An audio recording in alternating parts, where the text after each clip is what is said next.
Hello friends. स्वागत है आपका हमारे यूट्यूब चैनल आर के हिंदी कहानियों में।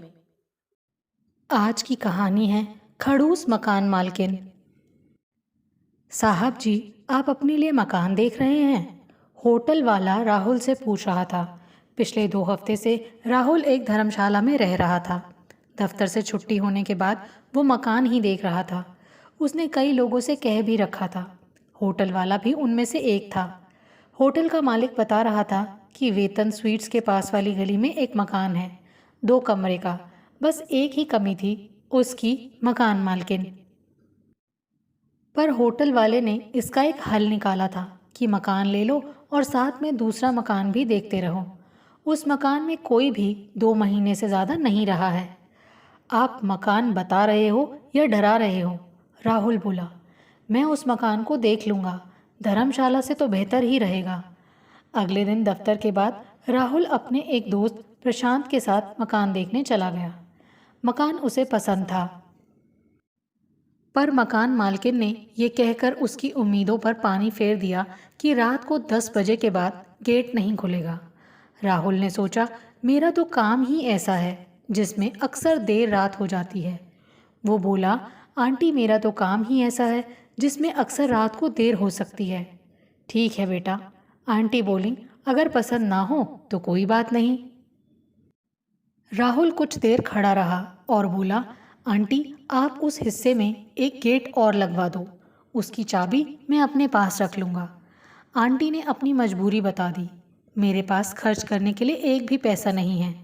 राहुल ने गेट बनाने का सारा खर्च खुद उठाने की बात की तो आंटी राजी हो गई। इसके साथ ही उसने झगड़े की जड़, पानी और बिजली के कनेक्शन भी अलग करवा लिए। दोनों जगहों के बीच दीवार खड़ी करवा दी। उसमें दरवाज़ा भी बनवा दिया, लेकिन दरवाज़ा कभी बंद नहीं हुआ। सारा काम पूरा हो जाने के बाद राहुल मकान में आ गया। उसने मकान मालकिन द्वारा कही गई बातों का पालन किया। राहुल दिन में अपने मकान में कम ही रहता था। खाना भी वो होटल में ही खाता था। हाँ, रात में वो ज़रूर अपने कमरे पर आ जाता था। उसके हिस्से में खटखट की आवाज़ से आंटी को पता चल जाता और वो आवाज़ लगाकर उसके आने की तसल्ली कर लेती। उन आंटी का नाम प्रभा देवी था। वो अकेली रहती थी। उनकी 2 बेटियां थीं, दोनों ही शादीशुदा थीं। आंटी के पति की मौत कुछ साल पहले ही हुई थी। उनकी मौत के बाद वो दोनों बेटियां उनको अपने साथ रखने को तैयार थीं, पर वो खुद ही नहीं रहना चाहती थीं। जब तक शरीर चल रहा है तब तक क्यों उनके भरे पूरे परिवार को परेशान करें। अपनी माँ के एक फ़ोन पर वो दोनों बेटियां दौड़ी चली आती थी। आंटी और उनके पति ने मेहनत मजदूरी करके अपने परिवार को पाला था। उनके पास अब केवल ये मकान ही बचा था, जिसको किराए पर उठाकर उससे मिले पैसे से उनका खर्च चल जाता था। एक हिस्से में आंटी रहती थी और दूसरे हिस्से को वो किराए पर उठा देती थी। पर एक मजदूर के पास मजदूरी से इतना बड़ा मकान नहीं हो सकता। पति पत्नी दोनों ने खूब मेहनत की और यहाँ ज़मीन खरीदी। धीरे धीरे इतना कर लिया कि मकान के एक हिस्से को किराए पर उठाकर आमदनी का एक जरिया तैयार कर लिया था।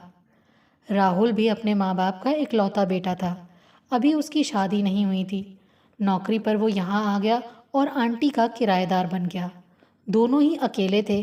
धीरे धीरे माँ बेटे का रिश्ता बन गया। घर के दोनों हिस्सों के बीच का दरवाज़ा कभी बंद नहीं हुआ, हमेशा खुला रहा। राहुल को कभी ऐसा नहीं लगा कि आंटी गैर हैं। आंटी के बारे में जैसा सुना था वैसा उसने नहीं पाया। कभी कभी उसे लगता कि लोग बेवजह ही आंटी को बदनाम करते रहे हैं, या फिर राहुल का अपना स्वभाव अच्छा था जिसने कभी ना करना नहीं सीखा था। आंटी जो भी कहती उसे वो मान लेता। आंटी हमेशा खुश रहने की कोशिश करती, पर राहुल को उनकी खुशी खोखली लगती, जैसे वो ज़बरदस्ती खुश रहने की कोशिश कर रही हों। उसे लगता कि ऐसी ज़रूर कोई बात है जो आंटी को परेशान करती है। उसे वो किसी को बताना भी नहीं चाहती हैं। उनकी बेटियां भी अपनी माँ की समस्या किसी से नहीं कहती थी। वैसे दोनों बेटियों से भी राहुल का भाई बहन का रिश्ता सा बन गया था। उनके बच्चे उसे मामा मामा कहते नहीं थकते थे, फिर भी वो एक सीमा से ज़्यादा आगे नहीं बढ़ता था। लोग भी हैरान थे कि राहुल अभी तक वहाँ कैसे टिका हुआ है। आज रात राहुल जल्दी घर आ गया था। एक बार वो जाकर आंटी से मिल आया था, जो एक नियम सा बन गया था। जब वो देर से घर आता था तो ये नियम टूटता था। हाँ, तब आंटी अपने कमरे से ही आवाज़ लगा देती थी। रात के 11 बज रहे थे। राहुल ने सुना कि आंटी चीख रही थी, मेरा बच्चा, मेरा बच्चा। वो मेरे बच्चे को मुझसे छीन नहीं सकता। वो चीख रही थी और रो भी रही थी। पहले तो राहुल ने इसे अनदेखा करने की कोशिश की, पर आंटी की चीखें बढ़ती ही जा रही थी। इतनी रात को आंटी के पास जाने की उसकी हिम्मत नहीं हो रही थी। भले ही उनके बीच माँ बेटे का अनकहा रिश्ता बन गया था। राहुल ने अपने दोस्त प्रशांत को फ़ोन किया और कहा, भाभी को लेता आ। थोड़ी देर बाद प्रशांत अपनी बीवी को साथ लेकर आ गया। आंटी के कमरे का दरवाज़ा खुला हुआ था। ये उनके लिए हैरानी की बात थी। तीनों अंदर घुसे। राहुल सबसे आगे था। उसे देखते ही पलंग पर लेटी आंटी चीखी, तू आ गया। मुझे पता था तू एक दिन ज़रूर अपनी माँ की चीख सुनेगा और आएगा। उन्होंने तुझे छोड़ दिया। आजा बेटा, आजा, मेरी गोद में आजा। राहुल आगे बढ़ा और आंटी के सिर को अपनी गोद में लेकर सहलाने लगा। आंटी को बहुत अच्छा लग रहा था। उनको लग रहा था जैसे उनका अपना बेटा आ गया। धीरे धीरे वो नॉर्मल होने लगी। प्रशांत और उसकी बीवी भी वहीं आकर बैठ गए। उन्होंने आंटी से पूछने की कोशिश की, पर उन्होंने टाल दिया। वो राहुल की गोद में ही सो गईं। उनकी नींद को डिस्टर्ब ना करने की खातिर राहुल बैठा रहा। थोड़ी देर बाद प्रशांत और उसकी बीवी चले गए। राहुल रात भर वहीं बैठा रहा। सुबह जब आंटी ने राहुल की गोद में अपना सर देखा तो राहुल के लिए उनके मन में प्यार हिलोरे मारने लगा। उन्होंने उसको चाय नाश्ता किए बिना जाने नहीं दिया। राहुल ने दफ्तर पहुंचकर आंटी की बड़ी बेटी को फ़ोन किया और रात में जो कुछ घटा सब बता दिया। फ़ोन सुनते ही बेटी शाम तक घर पहुंच गई। उस बेटी ने बताया, जब मेरी छोटी बहन 5 साल की हुई थी तब हमारा भाई लापता हो गया था। उसकी उम्र तब 3 साल की थी। माँ बाप दोनों काम पर चले गए थे। हम दोनों बहनें अपने भाई के साथ खेलती रहती। लेकिन एक दिन वो खेलते खेलते घर से बाहर चला गया और फिर कभी वापस नहीं आया। उस समय बच्चों को उठा ले जाने वाले बाबाओं के बारे में हल्ला मचा हुआ था। यही डर था कि उसे कोई बाबा ना उठा ले गया हो। माँ कभी कभी हमारे भाई की याद में बहक जाती हैं। तभी वो परेशानी में अपने बेटे के लिए रोने लगती हैं। आंटी की बड़ी बेटी कुछ दिन वहीं रही। बड़ी बेटी के जाने के बाद छोटी बेटी आ गई। आंटी को फिर कोई दौरा नहीं पड़ा। 2 दिन हो गए आंटी को राहुल नहीं दिखा। खटखट की आवाज़ से उनको ये तो अंदाज़ा था कि राहुल यहीं है। लेकिन वो अपनी आंटी से मिलने क्यों नहीं आया, जबकि तकरीबन रोज़ एक बार ज़रूर वो उनसे मिलने आ जाता था। उसके मिलने आने से ही आंटी को तसल्ली हो जाती थी कि उनके बेटे को उनकी फ़िक्र है। अगर वो बाहर जाता तो कह कर जाता, पर उसके कमरे की खटखट बता रही थी कि वो यहीं है। तो क्या वो बीमार है? ये देखने के लिए आंटी उसके कमरे पर आ गईं। राहुल बुखार में तप रहा था। आंटी उससे नाराज़ हो गई। उनकी नाराज़गी जायज़ थी। उन्होंने उसे डांटा और बोली, तूने अपनी आंटी को पराया कर दिया। वो राहुल की तीमारदारी में जुट गई। उन्होंने कहा, देखो बेटा, तुम्हारे माँ बाप जब तक आएंगे तब तक हम ही तेरे अपने हैं। राहुल के ठीक होने तक आंटी ने उसे कोई भी काम करने से मना कर दिया। उसे बाजार का खाना भी नहीं खाने दिया। वो उसका खाना खुद ही बनाती थी। राहुल को वहाँ रहते तकरीबन 9 महीने हो गए थे। समय का पता ही नहीं चला। वो ये भी भूल गया कि उसका जन्मदिन नज़दीक आ रहा है। उसकी मम्मी सविता ने फ़ोन पर बताया था, हम दोनों तेरा जन्मदिन तेरे साथ ही मनाएंगे। इसी बहाने तेरा मकान भी देख लेंगे।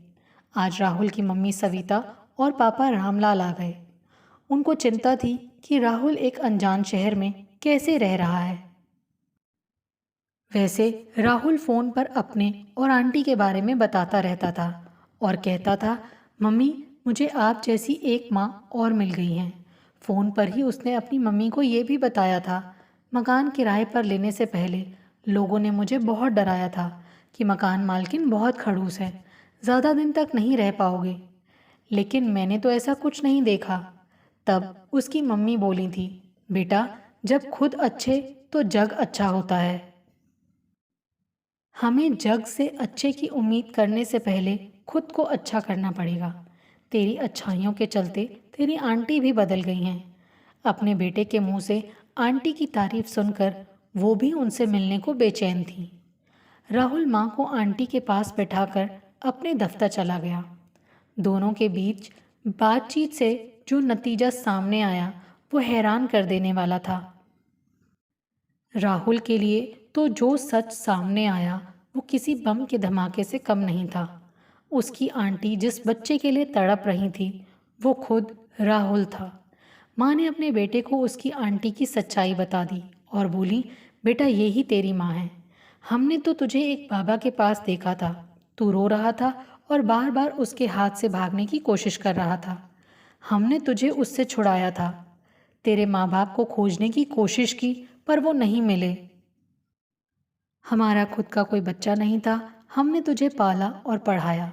जिस दिन तू हमें मिला हमने उसी दिन को तेरा जन्मदिन मान लिया। अब तू अपने ही घर में है। हमें खुशी है कि तुझे तेरा परिवार मिल गया। राहुल बोला, आप भी मेरी माँ हैं। मेरी अब दो दो माएँ हैं। इसके बाद घर के दोनों हिस्से के बीच की दीवार टूट गई। दोस्तों, आपको ये कहानी कैसी लगी? इसका अंत आपको कैसा लगा? प्लीज़ कमेंट करके ज़रूर बताएं। आपके सुझाव मेरा हौसला बढ़ाएंगे ताकि मैं एक बेहतर तरीके से आने वाली कहानियाँ प्रस्तुत कर सकूं।